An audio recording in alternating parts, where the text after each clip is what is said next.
ಅದರ ನೆನಪಿಗಾಗಿ ಮತ್ತು ಪೊಲೀಸ್ ಇಲಾಖೆಯಲ್ಲಿ ಸೇವೆ ಸಲ್ಲಿಸಿ ನಿವೃತ್ತಿ ಹೊಂದಿದ್ದ ಅಧಿಕಾರಿ ಮತ್ತು ಸಿಬ್ಬಂದಿಯವರ ಕಲ್ಯಾಣ ಕಾರ್ಯಕ್ರಮದ ನಿಮಿತ್ತವಾಗಿ ಪ್ರತಿ ವರ್ಷ ಏಪ್ರಿಲ್ 2ರಂದು ಪೊಲೀಸ್ ಧ್ವಜ ದಿನಾಚರಣೆಯನ್ನು ಆಚರಿಸಲಾಗುತ್ತದೆ.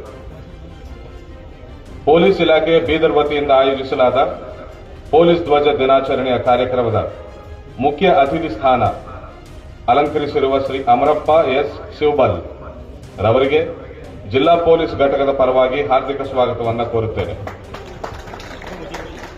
ಕಾರ್ಯಕ್ರಮಕ್ಕೆ ಆಗಮಿಸಿರುವ ಜಿಲ್ಲೆಯ ಎಲ್ಲ ನಿವೃತ್ತ ಪೊಲೀಸ್ ಅಧಿಕಾರಿ ಮತ್ತು ಸಿಬ್ಬಂದಿಯವರಿಗೆ ಹಾರ್ದಿಕ ಸ್ವಾಗತವನ್ನು ಕೋರುತ್ತೇನೆ. ಕಾರ್ಯಕ್ರಮ ಹಮ್ಮಿಕೊಳ್ಳಲಾಗಿದೆ.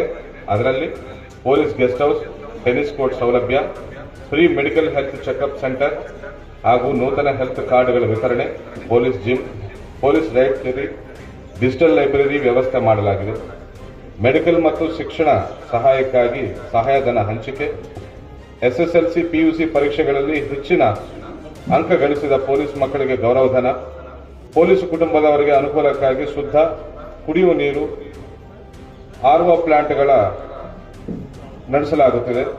ನಿವೃತ್ತ ಅಧಿಕಾರಿ ಸಿಬ್ಬಂದಿಯವರಿಗೆ ಪೊಲೀಸ್ ಸಬ್ಸಿಡರಿ ಕ್ಯಾಂಟೀನ್ ಸೌಲಭ್ಯ, ನಿವೃತ್ತ ಅಧಿಕಾರಿ ಸಿಬ್ಬಂದಿಯವರಿಗೆ ಆರೋಗ್ಯ ಭಾಗ್ಯ ಸೌಲಭ್ಯ, ನಿವೃತ್ತ ಅಧಿಕಾರಿ ಸಿಬ್ಬಂದಿಯವರಿಗೆ ಪೊಲೀಸ್ ಗುರುತಿನ ಚೀಟಿ ಸೌಲಭ್ಯ, ಅಧಿಕಾರಿ ಸಿಬ್ಬಂದಿಯವರ ಅನುಕೂಲಕ್ಕಾಗಿ ಆಧುನಿಕ ಕಾನ್ಫರೆನ್ಸ್ ಹಾಲ್ ನಿರ್ಮಿಸಲಾಗಿರುತ್ತದೆ.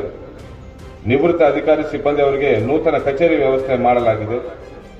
ಸೇವೆಯಲ್ಲಿರುವ ನಿವೃತ್ತ ಅಧಿಕಾರಿ ಸಿಬ್ಬಂದಿಯವರ ಅನುಕೂಲಕ್ಕಾಗಿ ನೂತನ ಪೊಲೀಸ್ ಕಲ್ಯಾಣ ಮಂಟಪ ಕಾಮಗಾರಿ ಚಾಲನೆಯಲ್ಲಿರುತ್ತದೆ.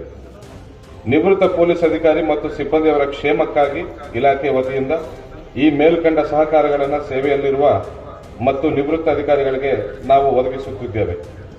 ಮುಂಬರುವ ದಿನಗಳಲ್ಲಿಯೂ ಸಹ ನಿವೃತ್ತ ಅಧಿಕಾರಿಯವರ ಕಲ್ಯಾಣಕ್ಕಾಗಿ ಇನ್ನೂ ಹೆಚ್ಚಿನ ಕಲ್ಯಾಣ ಕಾರ್ಯಕ್ರಮಗಳನ್ನು ಜಿಲ್ಲಾ ಪೊಲೀಸ್ ವತಿಯಿಂದ ಸಾಧ್ಯವಾದಷ್ಟು ಅನುಕೂಲಗಳನ್ನು ಮಾಡಿಕೊಡಲು ಪ್ರಯತ್ನಿಸಲಾಗಿದೆ. ಸಿಬ್ಬಂದಿಯವರ ಕಷ್ಟ ಕಾರ್ಪಣ್ಯವನ್ನು ತಿಳಿದು ಯಾವುದೇ ಒಂದು ಘಟನೆ, ದುರ್ಘಟನೆ ಅಥವಾ ಯಾವುದೇ ಒಂದು ಪ್ರಕರಣ ದಾಖಲಾದರೆ ಆ ಪ್ರಕರಣದ ತಳ ಹಂತದವರೆಗೂ ಹೋಗಿ ಅದನ್ನು ವಿಶ್ಲೇಷಣೆ ಮಾಡಿ ನಂತರ ನಮ್ಮೆಲ್ಲರಿಗೂ ಮಾರ್ಗದರ್ಶನ ಮಾಡುತ್ತಿದ್ದರು. ಇದಕ್ಕೆ ನಾನು ಕಮಲ್ನಗರದಲ್ಲಿ ವೃತ್ತ ನಿರೀಕ್ಷಕನಾಗಿ ಕರ್ತವ್ಯ ನಿರ್ವಹಿಸುತ್ತಿರುವಾಗ ನಡೆದ ಒಂದು ಘಟನೆಯನ್ನು ನಾನು ಈ ಸಂದರ್ಭದಲ್ಲಿ ನೆನಪಿಸಿಕೊಳ್ಳ ಬಯಸುತ್ತೇನೆ ಸರ್. ರಕ್ಷಣೆಯಲ್ಲಿ ನಡೆದಂಥ ಒಂದು ಮರ್ಡರ್ ಕೇಸ್ನಲ್ಲಿ ಅದು ಪರಿಶಿಷ್ಟ ಜಾತಿಯ ಯುವಕನ ಕೊಲೆಯಾಗಿತ್ತು. ಆ ಸಂದರ್ಭದಲ್ಲಿ ನಾವೆಲ್ಲರೂ ನಮ್ಮ ಡಿವೈಎಸ್ಪಿ ಸಾಹೇಬರಾದ ಶ್ರೀ ಪವಾಡ್ ಶೆಟ್ಟಿ ಸಾಹೇಬರು, ನಾನು ಮತ್ತು ನಮ್ಮ ಸಿಬ್ಬಂದಿ ಎಲ್ಲರೂ ಶತಪ್ರಯತ್ನ ಪಟ್ಟು ಆರೋಪಿಗಳನ್ನು ತಂದು ನ್ಯಾಯಾಲಯಕ್ಕೆ ಒಪ್ಪಿಸಿದ್ವಿ. ಆದರೆ ಸಾಹೇಬರಿಗೆ ಎಲ್ಲೋ ಒಂದು ಕಡೆ ಸ್ವಲ್ಪ ನಮ್ಮ ಕೆಲಸದ ಬಗ್ಗೆ ಅತೃಪ್ತಿ ಇತ್ತು ಅನಿಸುತ್ತೆ.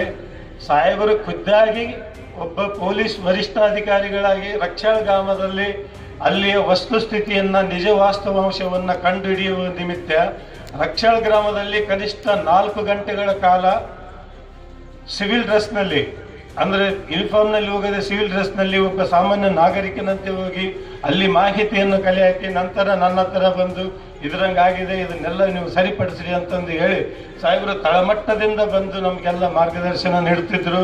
ಅದಲ್ಲದೆ ಮಾನ್ಯರು ಸಿಬ್ಬಂದಿಗಳ ವಸತಿ ಗೃಹಗಳಾಗಲಿ, ಕಲ್ಯಾಣ ಮಂಟಪವಾಗಲಿ ಅಥವಾ ಸಾಹೇಬರ ನೇತೃತ್ವದಲ್ಲಿ ಜಿಲ್ಲಾ ಉಸ್ತುವಾರಿ ಮಂತ್ರಿಗಳ ಬೆನ್ನಿಗೆ ಬಿದ್ದು ಅವರನ್ನು ಕಾಡಿಬೇಡಿ ರಾಜ್ಯದಲ್ಲಿಯೇ ಬೀದರ್ ಜಿಲ್ಲೆ ಆರ್ಟಿಫಿಷಿಯಲ್ ಇಂಟೆಲಿಜೆನ್ಸ್ ಕ್ಯಾಮ್ರಾಗಳನ್ನು ಮತ್ತು ಐಪಿ ಕ್ಯಾಮ್ರಾಗಳನ್ನು ಅಳವಡಿಸಲು ರಾಜ್ಯದಲ್ಲಿ ಮೊದಲನೆಯ ಜಿಲ್ಲೆಯಾಗಿದೆ ಎಂದು ಹೇಳಲು ನನಗೆ ಹೆಮ್ಮೆ ಎನಿಸುತ್ತದೆ. ಅದಲ್ಲದೆ ಕಮಾಂಡ್ ಸೆಂಟರನ್ನು ಸ್ಥಾಪಿಸಿ ಎಲ್ಲ ಸಿಬ್ಬಂದಿಯವರಿಗೆ ತಾಂತ್ರಿಕ ತರಬೇತಿ ಕೊಡಿಸುವಲ್ಲಿ ಮಾನ್ಯರು ಮುತುವರ್ಜಿ ವಹಿಸಿದ್ದರಿಂದ ಇಂದು ಜಿಲ್ಲೆಯಲ್ಲಿ ಅಪರಾಧ ಪ್ರಕರಣಗಳು ನಿಯಂತ್ರಣದಲ್ಲಿವೆ ಎಂದರೆ ತಪ್ಪಾಗಲಾರದು.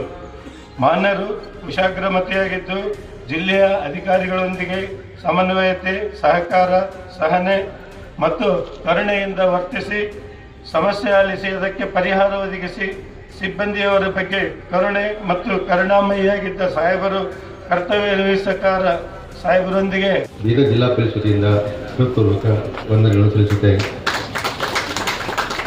ಈ ಕಾರ್ಯಕ್ರಮದ ರೂವಾರಿಯಾಗಿರ್ತಕ್ಕಂತಹ ನಮ್ಮೆಲ್ಲರ ನೆಚ್ಚಿನ ಮಾನ್ಯ ಜಿಲ್ಲಾ ಪೊಲೀಸ್ ಅಧೀಕ್ಷಕರಾಗಿರ್ತಕ್ಕಂಥ ಶ್ರೀ ಸುರೇಶ್ ಗುಂಡಿ ಸಾಹೇಬರು, ಈ ಕಾರ್ಯಕ್ರಮ ಉಪಸ್ಥಿತರಿದ್ದು